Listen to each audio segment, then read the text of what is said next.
How ridiculous. What a global spectacle these people are putting on. Welcome, Madridistas. How are you? How are you doing?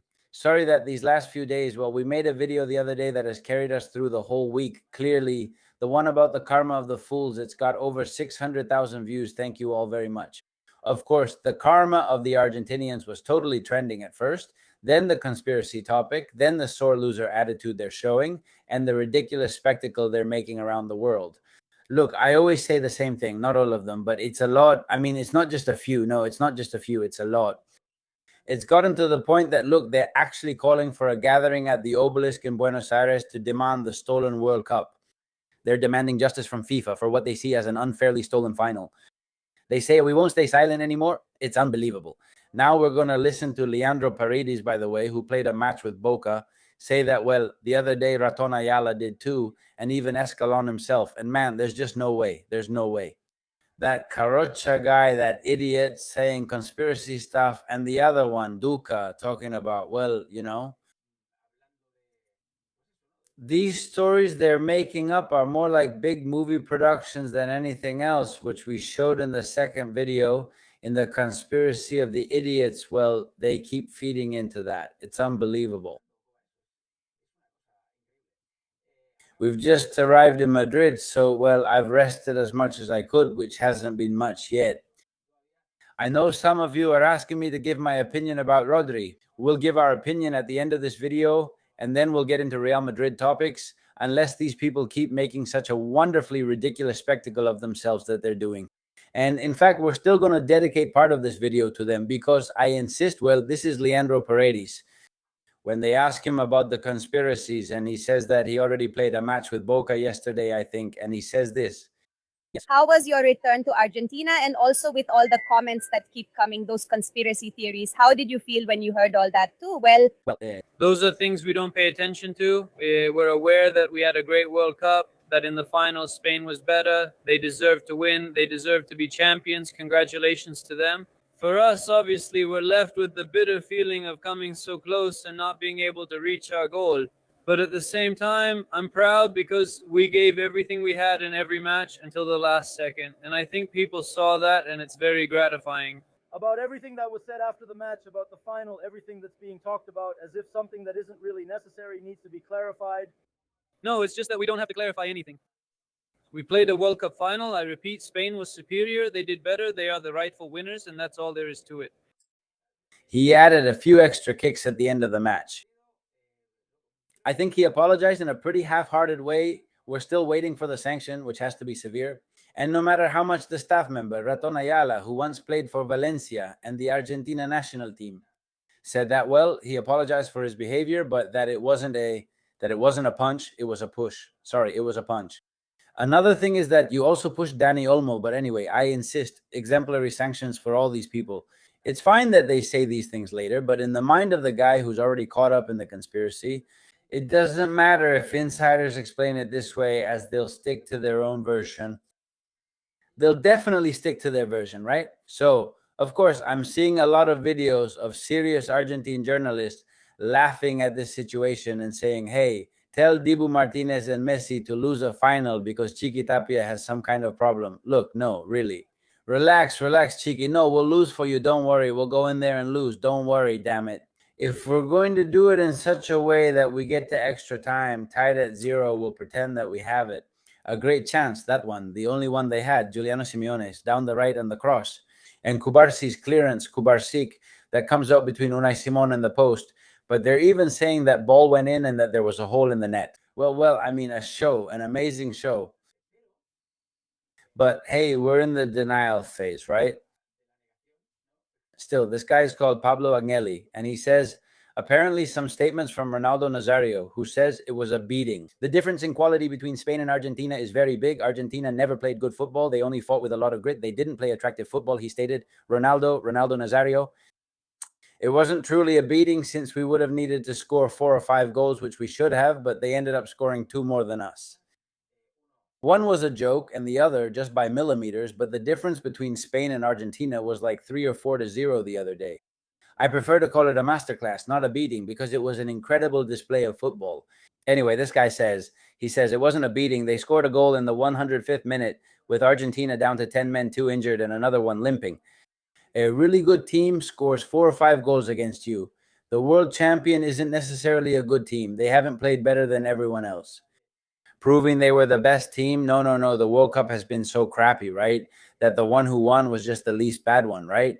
It's amazing how these people, man, I mean, their bad sportsmanship is being seen by the whole world. I insist it's not all of them, but it's not just a few either. Yeah, it's a lot. It's a lot. And then they complain about how people see them abroad, man. Well, they've shown otherwise.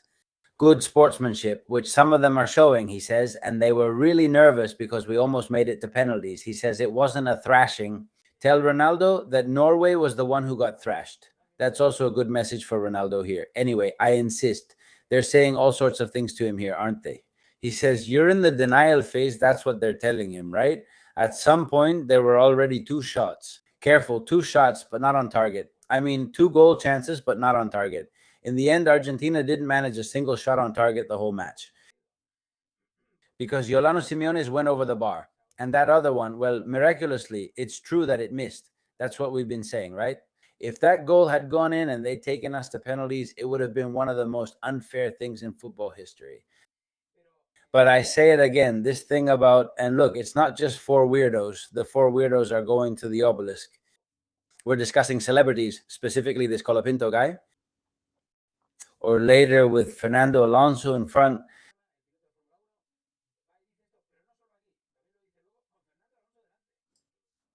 I hardly saw any Spain shirts during the World Cup, but today they appeared at the press center. Yeah. Now they put them on again when they win. They don't wear them before. It's a shame. They don't even have songs to sing. Also, they were burning a flag, something Argentine Messi's. They were burning it. They wanted to burn it, but it wouldn't catch fire. They changed the subject. Let's discuss the 43.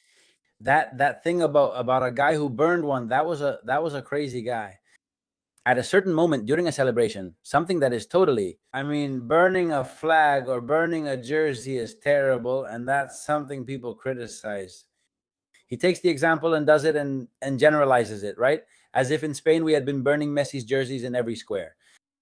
Also, there was poor sportsmanship from both him and the journalist, complaining about how we celebrate. It's not the first amazing goal. Many have done it. How we celebrate things. Why don't you sing like we do? Why don't you cheer like we do? Why aren't you like us? Damn it, because we just don't feel like it. I mean, but it's not just us, it's nobody in the world, and they're showing you that they had it in for you. I insist, not by everyone, not by a few either, but yes, by many. Thank you very much. With the look again in front of Fernando Alonso, he comes back with the same old tune. Never better said. But they deserve the victory. They get a bit more creative with the songs. And I hope they're more creative with the songs at the next World Cup. They were a bit boring. Thank you. Honestly, I don't know what Alonso said. But if that's someone's argument, well, Carlos Sainz was here too, right? Carlos Sainz was here. Bueno, well, honestly, how ridiculous. How ridiculous. Luckily, I insist, there are people who are behaving well in defeat. That's the least you can do. And especially after so many days have passed, right? Well, about Rodri, and with this, we'll finish. Let's see if I can focus a bit. I just arrived. The jet lag is killing me. I slept very little. In the next few days, we'll talk a bit more about Madrid and what's being discussed. And the main thing is this, about Rodri to Madrid. Ramon Alvarez de Mont says that in the last few days, since Tuesday, this has picked up again. I mean, it's been activated, not reactivated. At some point, Madrid was interested in Rodri Hernandez, between winter and spring. It was said that, well, they were going to monitor how things were progressing. It's true that with City, although he wasn't bad, he didn't really stand out either. There was a lot of concern about Rodri's knee injury and how he'd recover. Carvajal's situation turned out poorly, so people worried Rodri might face the same. He also didn't impress much at City. Also, with another injury that happened to him, caused by that one, because it always happens after an ACL injury, there were doubts, right? But they were absolutely reasonable doubts. In the first matches of the World Cup, when Rodri was still getting warmed up, people said, no, on top of that, he's going to have hip surgery. Deba, bye-bye. Well, it has come out that he's not going to have hip surgery, that he has pain in his thigh, from what I've heard, apparently not when playing, but when sitting and doing normal things, and that's what's going to be treated. but it's nothing serious or grave, and it doesn't have to do, well, maybe it does have to do with the workload issue and everything that comes after a cruciate ligament injury, a cruciate ligament tear. But not the cruciate. We saw him in the World Cup. That's his best calling card. It's clear he's the best footballer in the World Cup. And therefore, there were doubts at first. People were saying everyone there wanted him, but Florentino was hesitant. Well, according to what Ramon says, Florentino has said yes to go ahead, and they're going to try to make the deal starting at 60 million, which is what City is asking for. Starting at 60 million, but it could go up to 70, 80, 90. Look, I think that for a guy who only has 1 year left, no matter how much he has already shown what a great player he was and is again, and that he's a Ballon d'Or winner and that he's about to turn 30, which isn't crazy, he could still give you 3 or 4 perfect years. Damn, I mean, it's a textbook signing. It's exactly the position Madrid needs most. What would we do with Tchouaméni? Well, we'll see, but it's the position Madrid needs most. I mean, there's never been such an obvious signing for Real Madrid in recent years. And whether people like it or not, because there are people who get upset with Rodri because he took a shot at Vinicius. Look, we're not a daycare here, as Xabi Alonso once said, and he was absolutely right. If he comes in, they should get along. Come on, we've had 2 guys who fought and they're going to stay. Look, honestly, I don't know if he's a good guy or a bad guy. Rodri, I'm not going to meet him. I don't want to meet him. I don't care. What I want is for my Madrid to play good football. If we start discussing good or bad guys, we need to consider what Valverde is and how good he's always seemed to me. The same goes for Vinicius, as I've always said. But with a terrible, terrible environment around him, that's been messing with him a bit for some time now. Let a ball coach bring order to the locker room, and most importantly, bring in good soccer players. If top players like Dan Danfries and Bernardo Silva have joined, that's great. But this guy was the World Cup's best. Let him come. He's a perfect signing. Leave me in the comments what you think. Give this video a like if you enjoyed it. Subscribe to the channel. Please comment, share, hype up the video because it really helps. And I'll see you in the next one. Bye.